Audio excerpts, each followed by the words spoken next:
All right. Good afternoon, everyone. My name is Kat Morse, and I'm based in Geneva, Switzerland.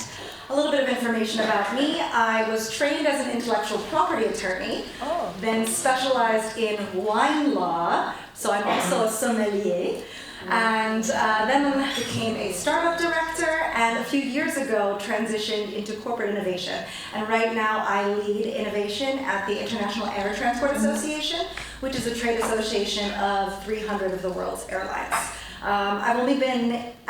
I'm not like a recent graduate. I've been in the field for 12 years now. But like Marilee was saying today, Marisol was saying today, I have a passion for innovation, a passion for wine. And so even though my career path was never straight, I've always had passion to drive it. And I want to thank the Filipino Women's Network for giving me the chance to follow another passion of mine, which is the uplifting of Filipino women as well. So thank you for letting me give back to this. And so, what is this? What is this picture on the slide? Bayanihan, exactly. I didn't really know about Bayanihan until just a couple of years ago, and I used this as my inspiration for a TEDx talk that I did at École Polytechnique in France last year.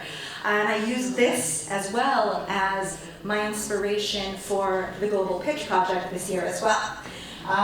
And so, my project is called Project Bayanihan, and I love that I heard Bayanihan multiple times today. And it's really to provide support for overseas foreign workers in Geneva, Switzerland. Well, why do overseas foreign workers in Geneva, Switzerland need the help? As we heard today, there is a big diaspora of Filipinos. Does anyone know the latest number? I have the latest number from 2019. So can anyone guess what that is? 12 million. 13 million now. Yeah, so there's a lot of Filipino diaspora.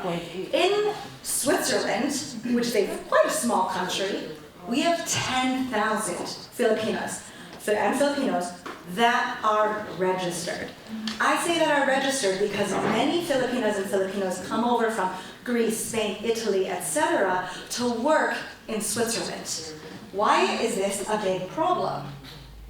Well, you'll see here that there are problems with Filipino workers being taken advantage of, because a lot of them are working for diplomats in Switzerland.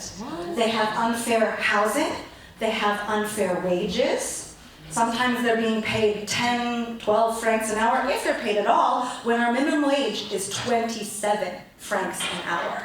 They also have exploitative housing. A lot of these women are staying in rooms that, like the beautiful hotel rooms that we have today, except there are 4 or 6 of them. I know some who are sleeping in shifts. So in one of the richest countries in the world, we have a big problem. And so, what is the theory of change for here? My theory of change has to do a lot with that picture that you saw. I want to assist these people to know their rights. So we're uplifting them, like you saw the house in that picture. I want to create a ripple effect in Geneva to the Philippines, like you see in the water there.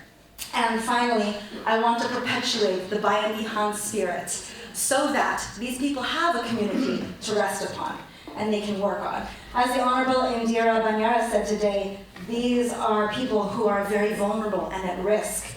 And in the richest country in the world, and as Marilee said today, all Filipino women have a voice, and I want to make that voice heard. So, who is the target group? You've heard the problem. The target group is OFWs without valid work permits that might not know their rights. So what I want to do, I want to create an educational program that will be held twice a year to inform them of the rights that they do have, because they do have rights. I want to create a support system of clinics, attorneys. A lot of the women that I know won't go to a doctor.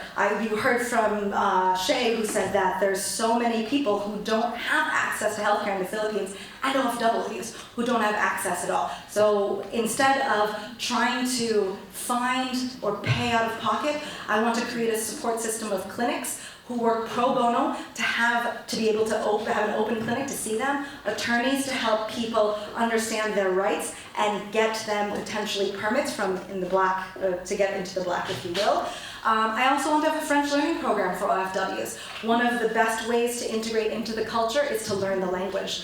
And finally, in order to spread the Bayanihan spirit more, I want to have a Filipino fiesta, food and entertainment twice per year to show the Geneva country how amazing the Filipino culture and the Filipino people are. So you can see here the phase 1, I want to do some research and development for this year. So what does the educational program look like? Who can help me?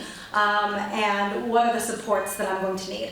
Then I need to do the administration of the program. I want it to be held in Tagalog because a lot of these women don't speak Tagalog, don't speak French or English. So to have the educational program in Tagalog, and then the administration of the French program and publication of the support providers. Because, you'll see this later, a risk is that they don't want to be published anywhere. You don't want to have a list of OFWs who need help, but what you can have a list of is free clinics, attorneys who will help pro bono, French teachers who will help pro bono as well, and finally, Filipino Fiesta. Sporting organizations, I haven't talked to a ton of them yet, but I know that my church and the Caravan de Solidarité will help. I would like to get in contact with the Philippine missions, to the UN, and also in Switzerland, and the Consulate General would be great. And in terms of logistics, there's a little bit of risk, because I don't want these people to be published somewhere. I want to go to them. I don't want the authorities to know, oh, there's a gathering of people who might not have work permits. So this is the most important part. Financial viability and sustainability is relatively easy. I don't need a lot of money to do this. I need the time. I probably will need a little bit to create the educational program, talk with the attorneys, etc. And the monitoring and evaluation is to see how much can we do. So create the educational program for year 1, and then have a target number of OFWs who will be helped by the program as 20 in year 1 and 40 in year 2. So my ask is that you tell me if you have any stories. If you know of any programs that are similar to this, that I can get inspiration and I can understand what works best. It would be great to be connected with some people if you know of them in these areas. And finally, like I said, we need a little bit of financial donation, but I'm also happy to put that up myself because I think that it's going to be something that's very important. So finally, this was my theory. This was my hypothesis in my TED Talk. The place you belong is one you get to build. My parents did it when they moved to the States. I did it when I moved to Switzerland. And I see this happening now, here, with you, so I want to thank you for that. And you asked about my crucible moment. Well, my crucible moment, I had to write it down because I didn't want to get too emotional. My crucible moment was my TEDx talk where I accepted being Filipina. It's in conjunction with the second part of my crucible moment, which is today, and getting the award, where I finally stepped into my Filipina power. Thank you very much.